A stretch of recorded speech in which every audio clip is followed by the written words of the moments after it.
heads up on some of the things, because now when you worked there, you worked engineering, right? Right. Mm-hmm. And so I was wondering about is, what was the studio like? So much of it was live, but what was the studio like from the behind the scenes things? And were you there when it changed from black and white to color? Oh, yeah. Okay, and I'd love to hear what that was like, what you had to do to get that change made. Oh, yeah. And, and then maybe just a couple of favorite memories of the TV station, so. Well, the studio at that time, see, they had just moved from DMJ out to that building. The building was 50 by 50, and the studio was 25 by 50 feet. And so everything was much smaller. There was a staff of 25, if I'm not mistaken, the whole thing. And engineering took up about a third of that. Wow. Because we operated the longest privately owned microwave system in the country. And we operated it from Green Bay to Marquette. Wow. The studio operations, right now, you don't need near as much light and heat, but back then it was terribly hot. We had no air conditioning, and everything in black and white, but with black and white you needed a lot more light for these older cameras. Let's see, the control room, as you saw in that one picture, was archaic in relationship to today. But when we went from black and white to color was a great transition, because even though we had been studying some, it also brought in solid state equipment. And we'd been working with all tube in the old cameras. And back then it was not quite perfected in a certain extent, because if you were around, I'm not sure, but sometime it was blue, the skin tones were red, and we had what we called paint controls and had to try to tint them. When we went to any film, we had kinescopes, and once you put those in through the system, majority of them turned out blue, and a blue background instead of black and white. But eventually we came to perfect everything, and the cameras weighed 280 pounds. And the E&G cameras, when we were first filmed, now we had our own film processing plant in the basement, so everything was shot on 16 millimeter film. But then we really felt great. We got our first E&G camera, which I think it weighed probably about 20 pounds. And the batteries were very heavy. And from then on, now, when I left, we were just going to transition into digital, starting to. And we were still doing tape on your E&G cameras. But it was quite an experience to go from black and white to color and then into digital. Now, let me get this, wrap my brain around that. And so if a reporter went out and they did the film, you actually had to develop it in the basement? Yes, we had a complete film processing. We processed slides and 16 millimeter film. How long did that take? Well, it would. They would start processing. The reporters had to be in by about 3:30 with any story, because it would take, I can't remember, I would say an hour for the whole thing to go through and to be dried, and then brought up for projection. Oh my goodness. So it was quite a task for the reporters out there to get back in and get that processed. Oh my goodness.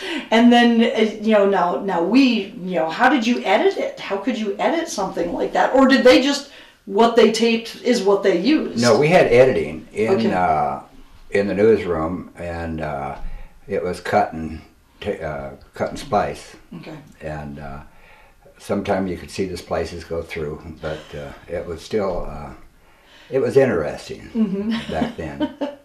Now, when you had to do the transition over from the black and white to the color, did you have to like put all new equipment in also? Oh yes. How long did that take?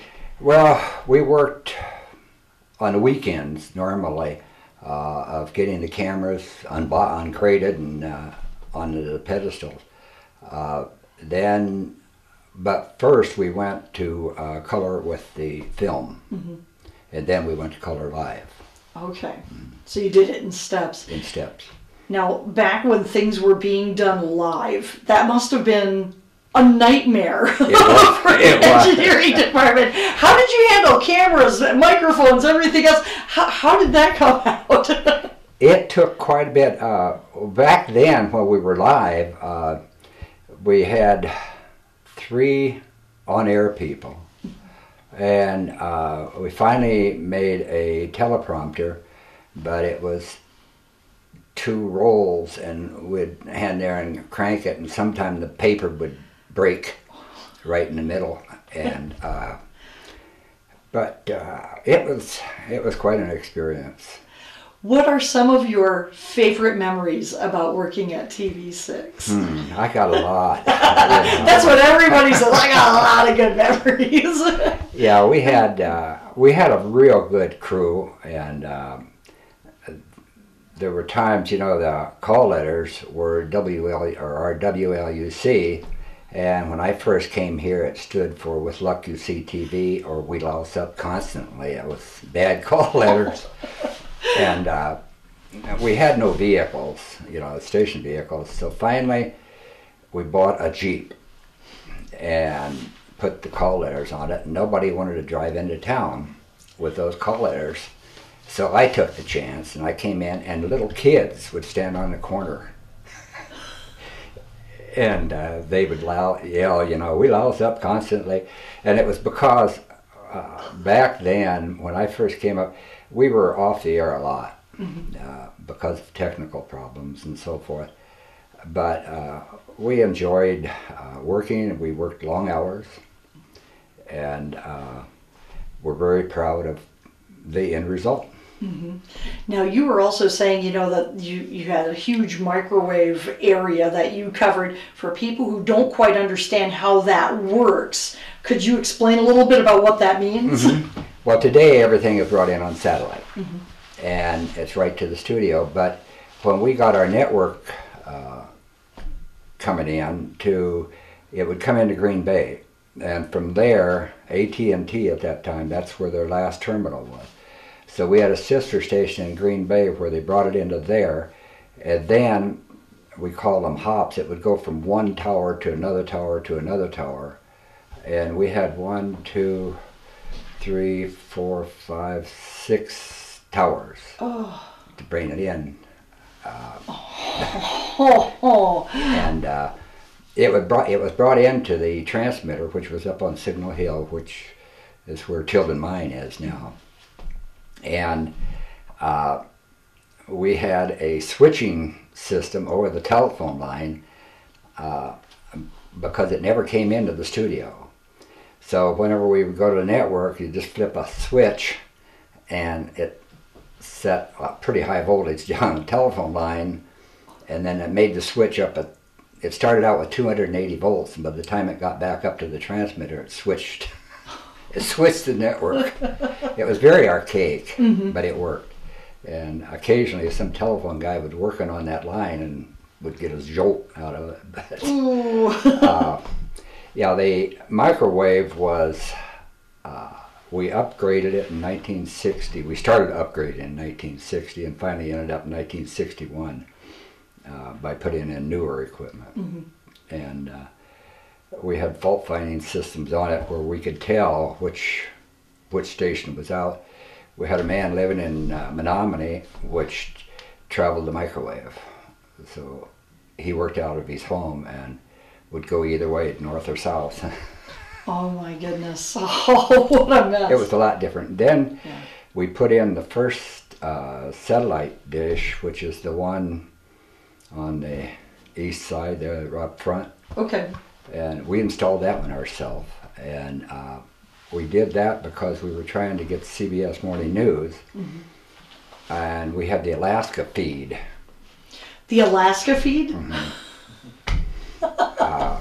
So then we kept adding when we went to then CBS is the great big one out there, that 7 meter that's steerable. Sure. That was the first one to bring in the network. Okay.